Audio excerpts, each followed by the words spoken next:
Good morning, everyone from Chicago, Illinois. A question that I get asked all the time is those who are living in the physical world, the material world, they want to develop a spiritual life. How do I do that? And people will look at my life and they say, well, great for you, Venerable Nick. You're in the monastery, you're staying at a retreat center, you don't have the worries that we have to deal with on a daily basis. We got our jobs and careers and our families and things that you need to do on a daily basis. Completely valid and completely understandable. But is it possible then for those who are living in the lay life and also at the same time wanting to develop a spiritual life? Is that possible? And the answer is yes. And in this video, for me, I wanted to give you some tools and some steps that you can take in order to develop a spiritual life while living in the material world. So let's get started.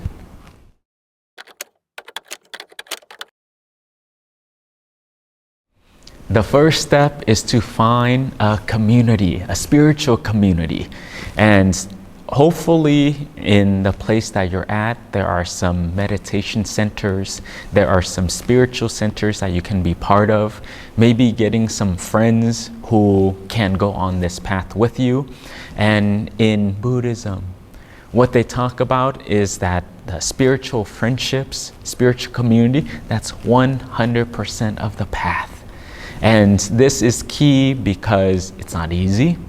We need friends along the way to help to encourage us and to motivate us and to be able to connect as we're going along this path. But if you can, find some kind of community to be part of. And for myself, when I first started, before I became a monk, I was living in San Diego and I didn't have a community close by, so I would drive all the way to Los Angeles. And it took me 3 hours.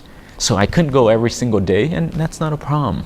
So I just scheduled it into my schedule of let me drive out there just every 2 weeks. I would go there, I would meditate, and at that time, the monks didn't even speak English, and it was okay, but some of the lay people did. I got to meet new friends, I got to go meditate, but just be part of that community was so helpful for me. So then that way I didn't just derailed and not develop my spiritual life. But being around those people can be conducive and can be supportive. Then for those who just absolutely do not have a community around you, a physical place, well, go online. And there are some communities, there are some sanghas, there are some groups, there are some clubs that meet around meditation, that meet around the spiritual life.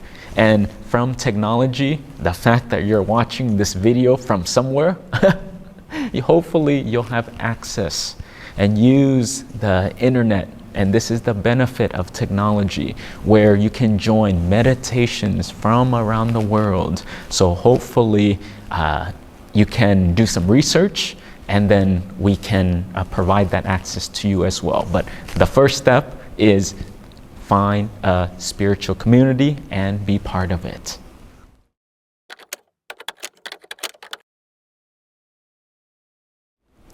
Use spiritual models and use spiritual tools.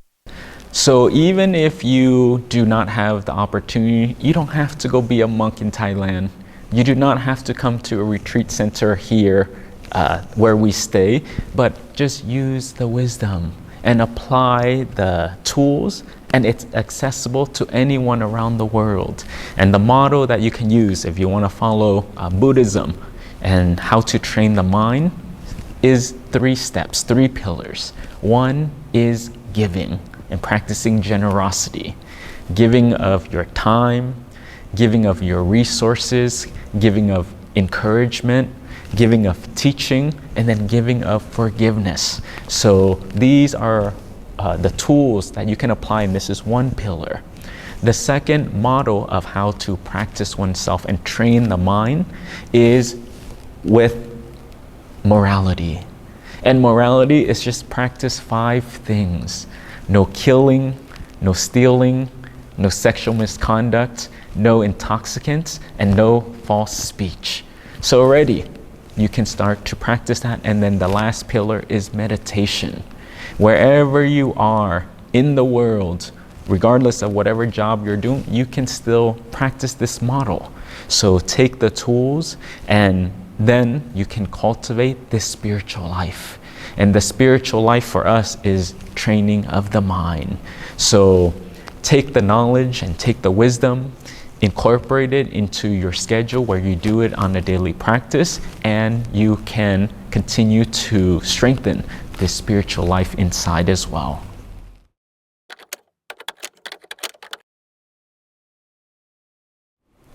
Tune out the noise. In the physical world for us, we get bombarded with messages.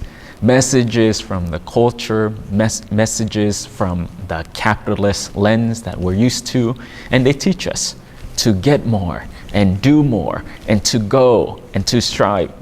But the second option is we don't have to subscribe to all those messages, and we really can have enough.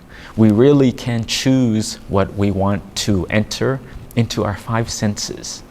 The things that we see, the things that we hear, smell, touch, and taste. Now, slowly as we're developing a spiritual life, is tune out those outside messages and start to then go inside.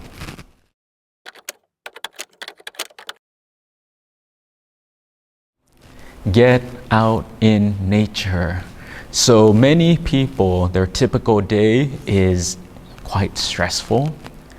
Many of you are stuck in traffic in the morning. You go to your jobs, you're in a physical building. Some people work in cubicles and there's concrete everywhere around you. You're living in big cities. There's a lot of cars, a lot of noise. And then at the end of the day, you drive back in traffic. But one way that we can help to cultivate our spiritual life is when you have the time. Even at the end of the day or even on weekends when you have available, get out in nature. Because this concrete environment is not natural. But when we want to cultivate inner world is get back to the basics. Get out to a place that it's open, where you can see sunlight and grass and natures and tree, and you don't have to think so much. But when we get out in nature, it allows our mind to just feel very relaxed, very comfortable, and hopefully we can start to get back grounded to ourselves and to our practice. But nature is something, if you do not have it currently, then start to find a way that you can implement it, even a small amount.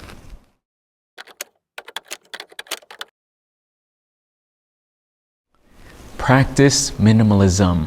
So going out there and doing your work, doing your job, making a good living for yourself, that's not an issue at all. So go do that because you need to support yourself. You need to get your basic needs met. But for those who want to develop a spiritual life, there can be a point where it's enough. And many times when we have this mindset of more, and it's never enough, then we have more responsibilities. And those things take up a lot of our time. So when we practice minimalism, it's just have enough of what you need. And then from that, the rest of the time, then cultivate it to being by yourself, being with yourself. And what minimalism affords us to do is it gives us time. Because we have less things, as a result, we have less worries. As a result, we have less responsibilities. But like I said, the other benefit is we have time. And time is so precious. And with that precious time, again, come back to yourself. And this is one way that we can develop that spiritual practice.